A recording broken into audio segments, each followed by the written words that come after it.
Runnin' with the Devil, a rock and roll adventure. Part 26. Holy hell, Edgar. I thought you said you could do this. Where is the manual I provided for you? Bob asked. Well, sir. The manual was quite heavy, so I wrote down all the instructions on something humans call index cards. I separated them into each category, pre-checklists, takeoff, landing, things like that, then paper clipped them together, and kept them all in my shirt pocket, behind my pocket protector, under my pilot's jacket. I was nervous and sweating when we took off, so I took off the jacket, and put it in the co-pilot's seat. When we were spiraling down, out of control, my sunglasses fell off, and my pocket protector, my pen, and the cards, fell out. The cards fell apart, and were flying around the cockpit. Now they're scattered everywhere on the cockpit floor. I don't know what order they go in, or what card goes to what instruction. It's a big mess, sir, Edgar replied. Do you want to take this one, Mr. Hardsell? Bob asked me. I was reluctant to be anywhere near Edgar after what happened last time, so I simply answered, your demon. Your problem. All the girls screamed again, this time screaming, demon. Yes, girls. But he's a kinda cool guy, unless you sneak up behind him, I replied. Thanks, Edgar said.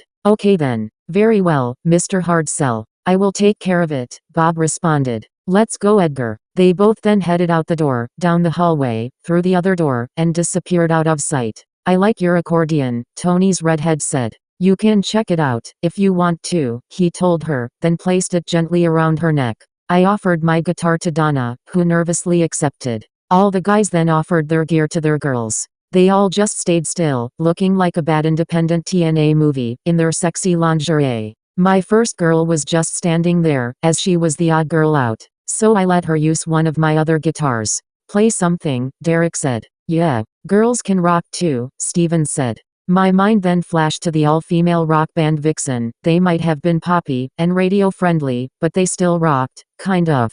Steven's girl then counted it off, except she didn't do the normal count off, she just said, 1, 2, 3, 4. Now, I have no idea what those girls played, or what Corey's girl was saying. I seriously doubt that they did either. It was mostly high-pitched screaming. It was a 3-minute cacophony of sheer and utter noise. But they had fun, and that's all that matters. Anyway, when they finished, Derek screamed out, rock and roll, and threw up the horns. We all did the same, including Tony. The girls high-fived each other, and were jumping up and down, cheering. Some of them did high kicks like cheerleaders do. What a sight that was. Sexy lingerie, remember? Anyway, Bob then returned from the cockpit. Well, you boys really changed since I've been gone, he said smiling. The girls then gave us back our gear. Well, boys, and girls, Edgar has it all figured out now, so we will be landing soon. Let's head back to the other room, shall we? Derek, Ricky, and I put our guitars back in place. Steven put the drumsticks on the left bass drum, and Corey put the microphone back on its stand.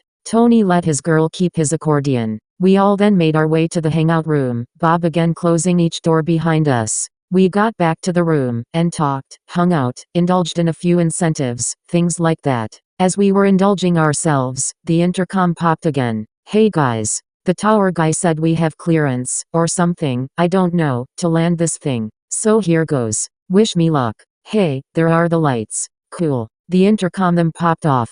Out of complete nervousness, Donna and I hugged each other, as the plane started to descend. Tony and his 2 girls did the same. The remaining girls huddled on the couch, holding each other. Bob stood by the TV. Derek, Corey, Steven, and Ricky just carried on with what they were doing. The plane suddenly stopped descending, bounced a little, jolted forward, and began to shake, slowly coming to a stop. The ones who weren't dead already sighed a sigh of relief. Soon after, Rebecca came bouncing back through the curtain. Daddy, can I come back yet? I think Edgar pooped himself. He smells really bad, she said. We all kinda laughed at that one too. Are you going to be nice? Bob asked her. Yes, Daddy, she answered smiling. It doesn't matter anyway. I have an announcement to make, he said. Bob then clapped his hands and said, girls, pay attention please. I hope you have enjoyed your little endeavors with the band, but it's time for you to go. We have business to attend to. With a snap of my fingers, I will return you to your homes. You will awaken in your beds, and continue on with your lives. You can keep the lingerie. Are you ready? I don't want to go. I live alone. I don't have any friends. My life sucks, Donna said.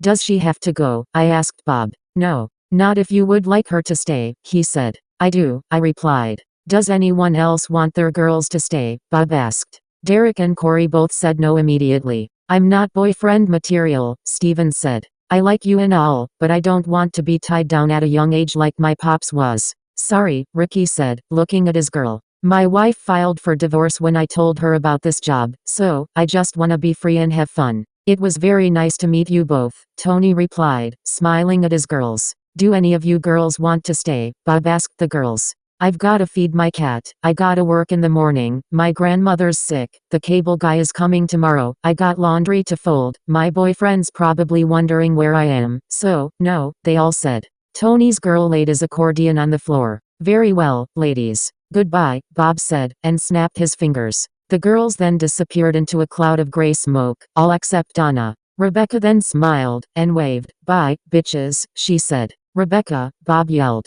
What, Daddy? That was being nice, she replied. Rebecca then smiled, and waved at Donna. Now, listen closely, Mr. Hardsell, Bob said sternly, looking me straight in the eye. I will not tolerate any John Lennon Yoko Ono bullshit. I have heard all the stories. Business is business, and my business is with you, and you only. No outside interference. Is that clear? He said. Yes. Yes, Bob, I answered nervously. That was the first time, since we signed our contract, that Bob made me nervous. Bob's happy, and overly dramatic demeanor then returned. Lovely. Now Donna. We cannot have you walking around in public in your present attire. It would be bad for business, he said. I then cut him a hard look. I did not mean it to be insulting, Mr. Hardsell. I simply meant that we have an image to uphold. One of professionalism. Lacy lingerie is not very professional, now is it? Bob clarified. Oh, okay. Sorry, Bob, I said. No worries, dear boy.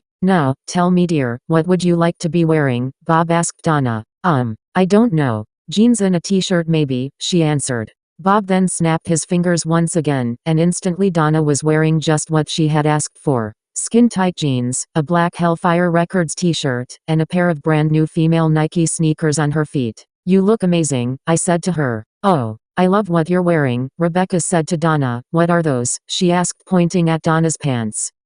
Jeans, Donna replied. Daddy, can I have some jeans? Rebecca asked Bob. We will get you some soon, dear, Bob replied. Oh, yay, Rebecca said excitedly, and side-hugged Donna, who nervously looked at her side-eyed. We're gonna be the bestest of friends, Rebecca said, as she bounced back through the curtain, singing, I'm getting jeans. I'm getting jeans, her tail waving excitedly behind her, like a dog excited to see you. Now, I'm not sure if this was a clinical diagnosis back then, but Rebecca was definitely bipolar. The door's open, Daddy, she said, sticking just her head through the curtain. Let's go, boys, Bob instructed. Where are we? Steven asked, as we all got up, including Donna, to exit the plane. Japan, boys. Your first show is at, Bob started to say. Budokan, I asked. Very good, Mr. Hardsell. It's actually Nippon Budokan, but yes, Bob said. No fucking way, I replied excitedly. Now, some say the greatest live album ever recorded is Kiss Alive, some say Kiss Alive 2, some say Ted Nugent, Double Live Gonzo, some say Peter Frampton, Frampton Comes Alive.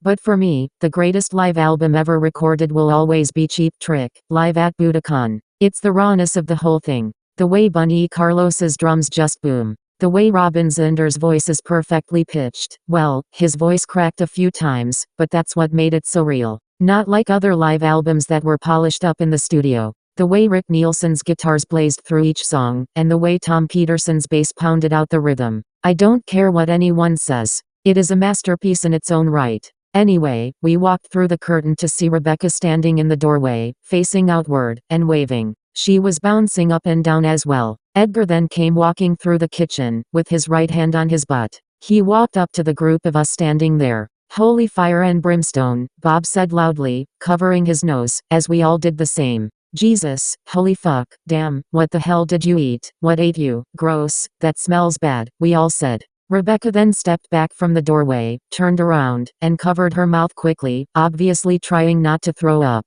Well, at least she tried. Her body heaved, as globs of a green glue-like substance came exploding out of her mouth, through her fingers, and onto the floor. We all jumped back to avoid being hit. Bob just stood there, still holding his nose. Now, I've been in many public bathrooms, and smelled some of the most horrific smells that the human body can produce, especially in the bathroom of that creepy grocery store in town. But none of them even came close to the eye-watering, nose-burning, hair-splitting, vomit-inducing smell of demon shit. Go to the lavatory and get cleaned up, son. Use soap. Holy burning flesh, you smell rancid, Bob said to Edgar. I will provide you with new clothes. They will be waiting for you inside. Bob then snapped his fingers. I'm sorry, sir. I was just scared, Edgar replied. I understand, son. Just go. Go, Bob said. Edgar then made his way back to the bathroom, still holding his butt. Rebecca, go to the kitchen and clean yourself up. New clothes will be waiting for you there as well, Bob said.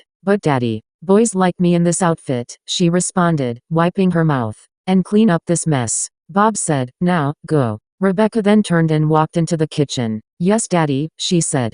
Who are all those people? Ricky asked, looking out the door of the plane. We all then stuck our heads out, seeing what he was seeing for the first time. There was a huge black limousine, parked parallel with the plane, with a red carpet leading from the bottom of the steps to the back door of the limo. It was very similar to the one Bob had outside the police station. Hell, it could have been the same one for all I know. There was a huge gathering of Japanese people, teenagers mostly, a few adolescent-looking ones, and even less adults to the left of where we stood. They were all cheering, and jumping up and down with excitement. Some of them held signs with the band name on them, some said I love Cory, with a red heart where the word love should be, and some had Japanese writings on them that we couldn't read. The police had to play crowd control, spreading their arms out, almost finger to finger, to keep them all back, as camera bulbs flashed repeatedly from the right of us. Are they here for us? Stephen asked. Yes, boys. Welcome to your first taste of fame and fortune, Bob said, smiling.